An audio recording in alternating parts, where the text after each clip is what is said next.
We're now going to move on to the UV mapping process. Now, there is no one way to map a barrel. It all depends, once again, on circumstances. And so UV mapping, just like the modeling process, is just a series of choices, a series of decisions about what you want this to do and how you want it to be set up. So I'm going to show a way to do UV mapping on a barrel, but it is not the only way. There are a lot of different approaches to it. To begin with, I'm going to open up the UV editor. So under Windows, Modeling Editors, UV Editor, I will open that up. And I'm going to drop this UV toolkit here on the side so that it's a little bit more useful for me. And as you can see, it's got the default setup for the UVs from the way it was set up before. And I can do this a couple of different ways, making sure once again that I'm under the modeling file menu. Under UV, I can go automatic, and that's one way of laying it out. I can go cylindrical, that's another way of laying it out. There are a lot of different approaches that I could take to try and lay this out. For my purposes right now, I'm just going to do automatic. And then there are a lot of tools to be able to UV map very quickly. For example, if I was dealing with organic forms, I could simply connect a lot of these edges together, do a stitch together, and then do an unfold.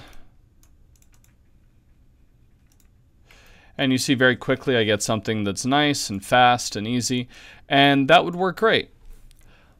But I'm going to make a few conscious decisions about the way I want things to be set up. This can also lead to other types of deformation. As I'm trying to paint boards, if I'm not painting directly on the object using either within Maya using its paint tools or using some other software program to paint those boards, it's hard to get it lined up.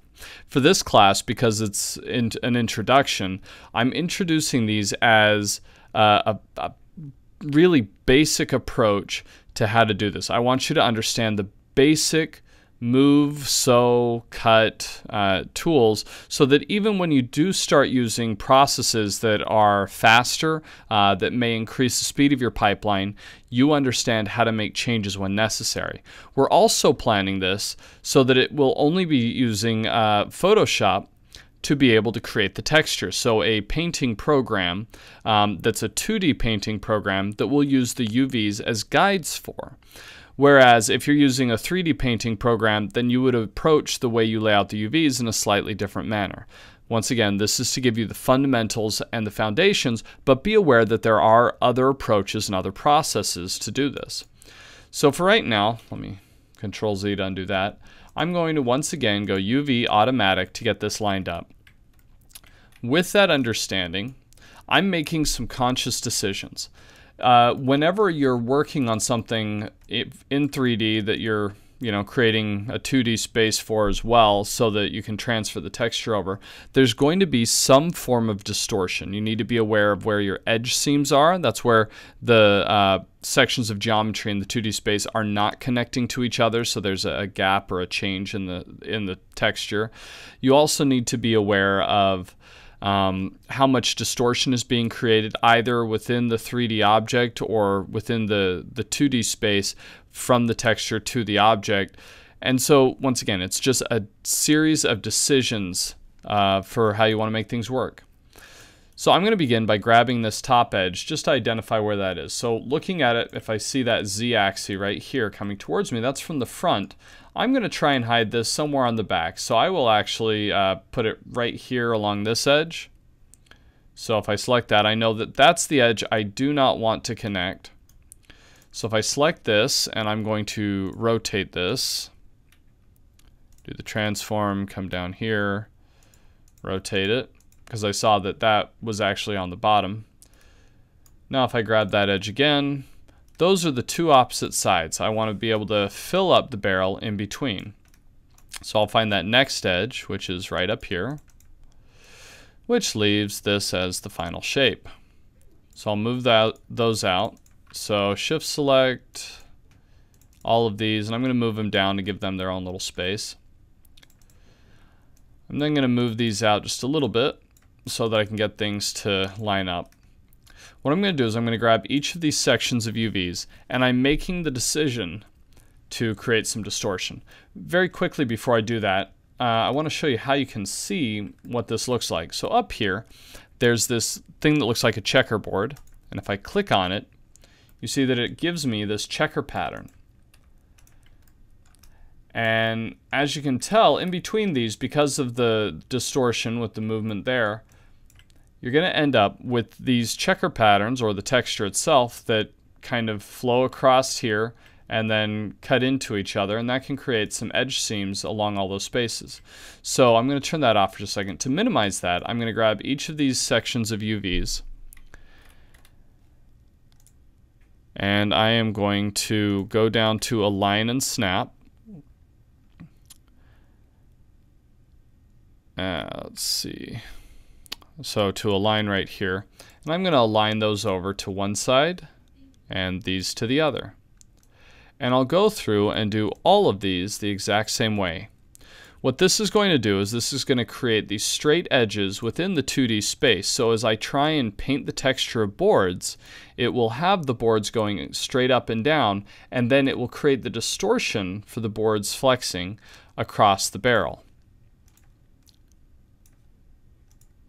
So with those lined up, I can now come and grab these edges, and I can select through the form. Because these are already sewn together, having them reselected and sewing again won't be an issue. With those selected, I will come back up here to the cut and sew tools, and I will do stitch together to bring all that as one piece. So now with the checker pattern on, you can see that there is no edge seam other than this one spot, and this is easily hideable, because what I'll be able to do is have one board end on one side and the other board start on this side, and so there'll be that natural gap, so it will allow me to hide the edge seam there. What you'll also notice is that there are distortions.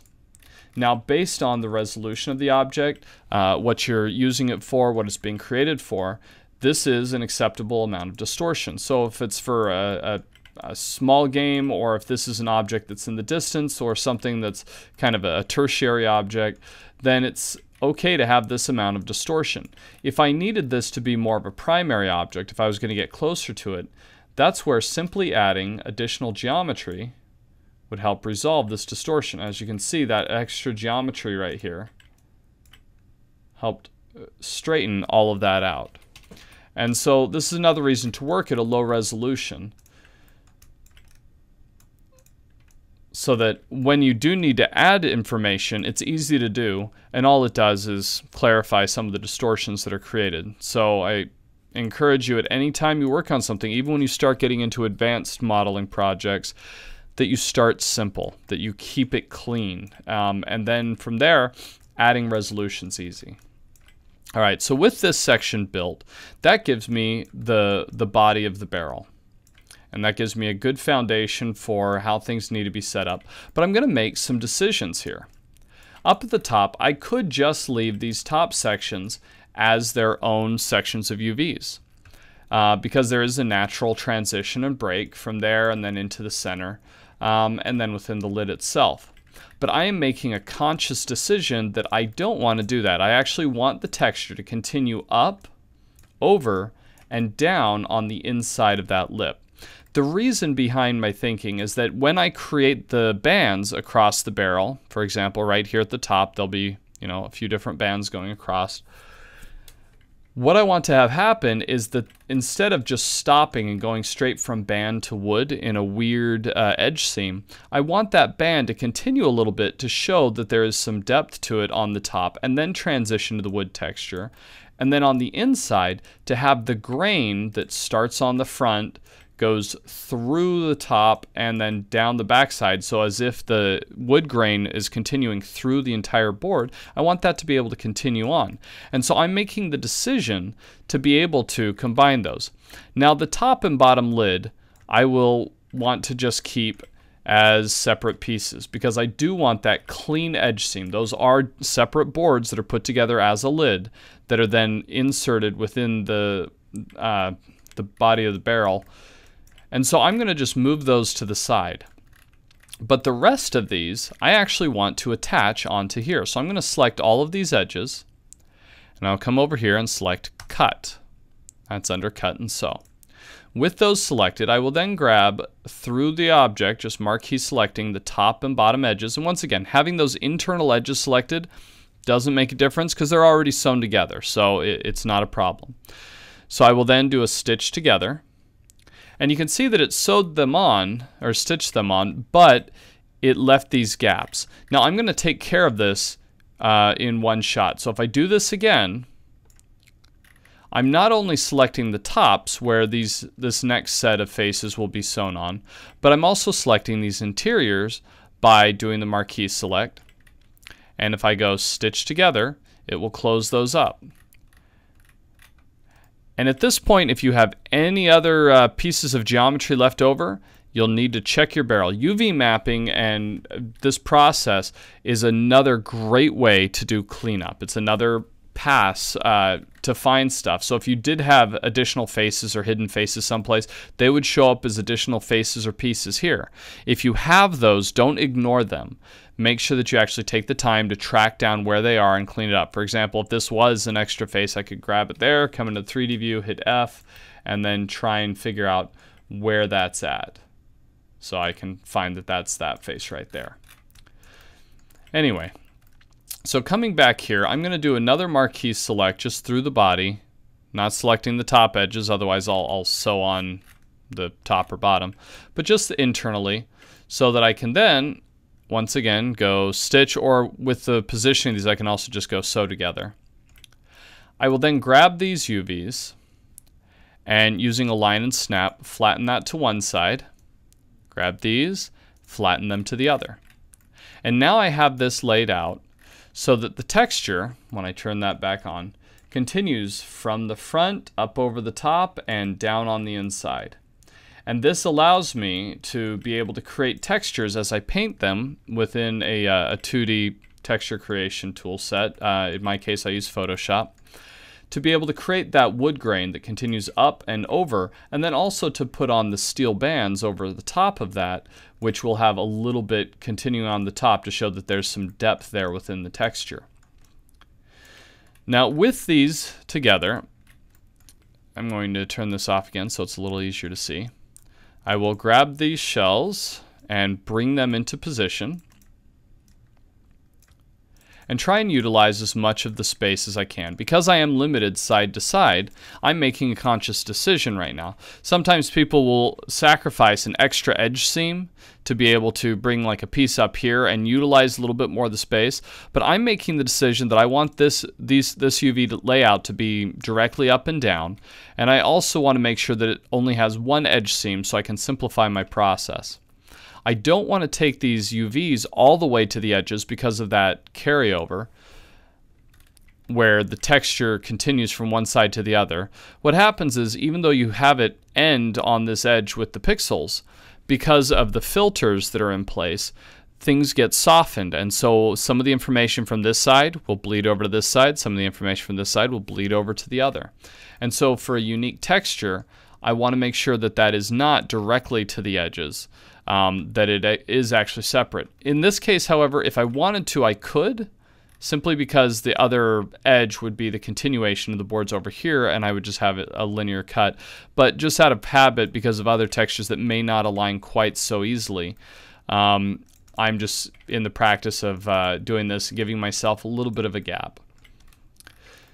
Now I can put these anywhere. What I don't really want to do right now though is scale these up. Even though yes, it can better utilize the space, it's going to create some visual changes by doing this. Now there are exceptions to this rule, times where you do want a little bit more pixel placement within an object, but I'm going to show you why you do or don't make that decision.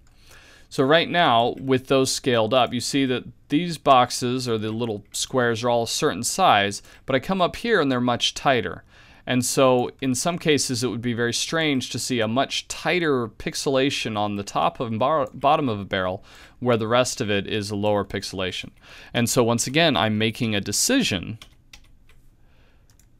to have these be at the same size so that they're roughly the same. I may be able to scale these up just a little bit because of where these get brought down. And so I will do that very quickly, but only a touch so that they are roughly the same size. All right, with the UV mapping now complete, before I move on to the next portion, I want to take the time to stop and do cleanup. It's important that as you go, you do cleanup, especially with UV mapping. UV mapping is some of the most pervasive and damaging history that can get on your model. And if you don't bother to clean it up before you save, when you open the scene in the future, you run the risk of having parts of your UV mapping come undone or become distorted, and it wastes time and effort. So it's important that you clean as you go. So edit, delete all by type history, and then I want to check, make sure everything is where it needs to be. And then also very quickly out of habit, because you've now been introduced to materials, I am going to come down here to the rendering editors, Hypershade, and because I'm going to start breaking away from using Lambert 1, I am going to select another Lambert, and this could equally be a Blinn or a Phong or some other material, but I don't want to use Lambert 1, or if you're using Maya Light, you don't want to use its default material. With that Lambert 2, I'm going to rename it, so that is Barrel 1 Matte. That's just my shorthand for material. I will select the object. With this material, I will hold down the right mouse key and go Assign Material to Selection. And now I've got it set up so that I've got this modeled, UV mapped, everything's clean, I've got a material applied. I will once again, just to be safe, delete all the type history, window, outliner, make sure that that's the only thing there. Modify, freeze transforms. I generally don't need to after I got this in position, but just to try and help you get in the practice of going through this process again and again, I'm repeating it. And then finally, File, Save Scene. Now, if I had been doing this a little bit better, I should have been saving iterations as I go, but because this is such a simple object, I'm not worrying too much about it because it wouldn't take me very much time to rebuild. I'll end this video for here, and then we'll come back and finish up this module with one more video.